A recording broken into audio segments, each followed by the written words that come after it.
Շանում եք Պարոն Աբրամյան, եկեղեցու դեմ այս ապշապի վերաբերյալ ինչ կարող եք ասել։ Պահանջում եք ակտիվորսը հեռանա։ Ո՞վ պահանջի։ Նիկոլ Փաշինյանը հեռացում է։ Բայց իրան հարցնեք, ինձ տարեցեք որ Ձեր կարծիքը ո՞րն է դրա վերաբերյալ։ Պետք է հեռանա։ Ես իմ կարծիքը ձեզ ասել եմ մի անգամ,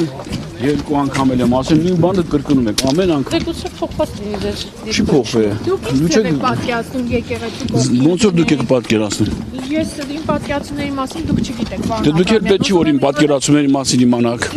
Այդտեղ, բա դուք չեք ուզում ես ձեր իմանամ խի։ Պարոն Աբրամյան, այս իշխանությունը անընդհատ ասում է նախկինները թալանել են ապօրինի գույքի հետ կապված վարույթներ, ուսումնասիրություններ կան։ Դուք եւս նախկին իշխանության ներկայացուցիչ եք, ինչ կարող եք ասել։ Թալանել է հանրապետականը։ Որտեղ որ պետք է ընդրել ասում եմ ես։ Որտեղ է պետք։ Հիմա որ գնում եմ ասում եմ։ Եկեք մասնացեք լսել։ Կամաց չընկնեք, կամաց։ Այ դուք եք դիմադրեք, ես կմտածեք։ Այս ճանապարհները անգիր գիտեն։